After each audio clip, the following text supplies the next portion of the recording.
Hello viewers, আশা রাখি সবাই ভালো আছেন। চলে আসলাম আজকে আমরা নতুন একটি ভিডিও নিয়ে। আজকে আমরা ভিডিওতে আলোচনা করব কেমন যাবে রবিবারের বাজার, তা নিয়ে বিস্তারিত আলোচনা থাকবে।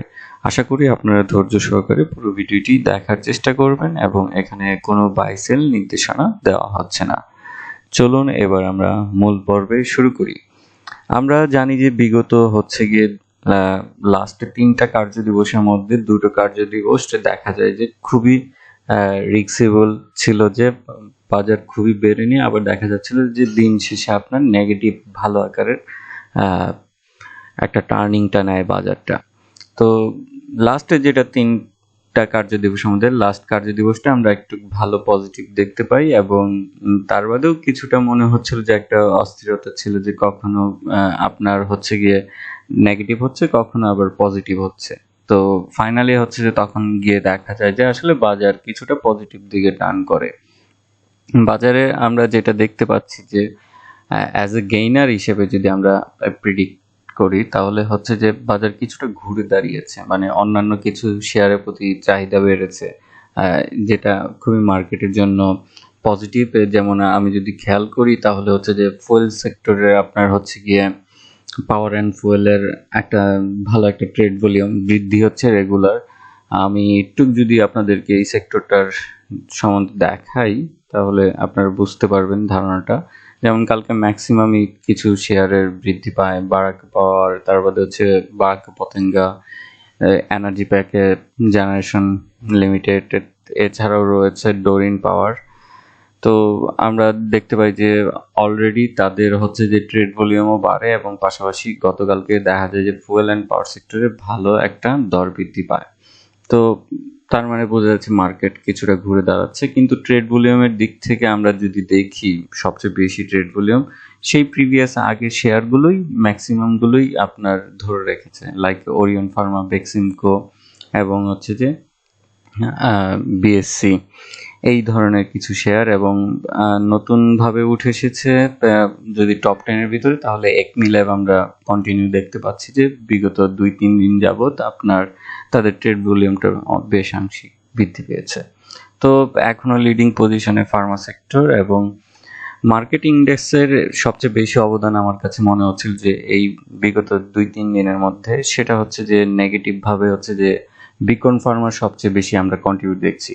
বিকন ফার্মার হঠাৎ করে দেখা যায় যে তাদের বিশাল আকারের যে ট্রেডিংটা সেটা ফল করে ফেলে, এবং হচ্ছে যে ইন্ডেক্স দিক থেকেও কমে যায়, এবং পাশাপাশি হচ্ছে তাদের প্রাইসটাও দেখা যায় যে 395 টাকার থেকে চলে আসে 335 টাকায়, যেটা হিউজ পরিমাণের আপনার একটা গ্যাপ তৈরি করে এবং মার্কেটেও বেশ বড় আকারের ইম্প্যাক্ট ফেলায়। এরপর রয়েছে বেক্সিমকো ফার্মা, যাদের হচ্ছে যে আমরা জানি যে অনেক বড় পেইড আপ একটা শেয়ার, দ্যাটস ওয়াই দেখা যায় যে তাদের অল্প কিছু শেয়ার কমলেই, দাম কমলেই তখন দেখা যায় যে মার্কেটে একটা অবদান থাকে। তো ঘুরে ফিরে যে শেয়ারগুলোই বেড়েছিল সেই শেয়ারগুলো, বড় ধরনের শেয়ারগুলোই দেখা যাচ্ছিল যে আপনার কমছে। তো আমরা আগামী হয়তো রবিবার দিবসে যেটা একটা জিনিস খেয়াল করতে পারি, যে মার্কেট যেহেতু ঘুরে দাঁড়িয়েছে, তার মানে এইখান থেকে নতুন নতুন করে আরো কিছু গেইনার লিস্টে আসতে পারে, এটা স্বাভাবিক। এবং আরেকটা জিনিস আমার কাছে মনে হচ্ছিল যে মার্কেটের যে আমাদের এই জায়গাটাকে ব্রেক করতে পারছিল না, বারবার এই জায়গাটাকে টেস্টিং করে নিয়ে আসছিল। এটা পয়েন্টটা যদি আমরা বলি 6600, তো এই জায়গাটা আমাদের অবশ্যই আরেকটু সময় যাবে, এবং এই জায়গাটাতে যাওয়ার জন্য অন্যান্য যে শেয়ারগুলো রয়েছে যাদের ফ্লোর প্রাইসে পড়ে থাকা রয়েছে, সেই জায়গাটাকে থেকে পার্টিসিপেন্ট আসাটা জরুরি, তাহলে হয়তো এই জায়গায় একটা কিছু হতে পারে। আদারওয়াইজ আমার কাছে মনে হচ্ছে যে এই মুহূর্তে অনেকটা এর ভিতরে, গন্ডির ভিতরে হয়তো সাইডওয়েজ বিভিন্ন সময় বিভিন্ন শেয়ার খেলবে, এবং এটা আমাদের মনে হয় যে একটু সময় নিতে হবে। এটা জাস্ট আমার প্রিডিকশন, এইখানে যে আমার কথাই যে 100% ফলে যাবে এমন না, তবে আমার কাছে মনে হচ্ছিল যে এই জায়গাটা শক্তি ছাড়া আসলে কোনোভাবে ভাঙ্গা সম্ভব না, কারণ অলরেডি এইখানে 3বার এসে নিয়ে আপনার টাচ করে নিয়ে মার্কেট নিচের দিকে আসছে বারবার। তো এখন সময় আসলে বলে দিবে এটা কোন দিকে যাচ্ছে। তবে বাজারের যে একতরফা ছিল সেটা এখন কমে এসেনি, বিভিন্ন ধরনের স্টকের আপনার মিশ্রতা আমরা দেখতে পাবো।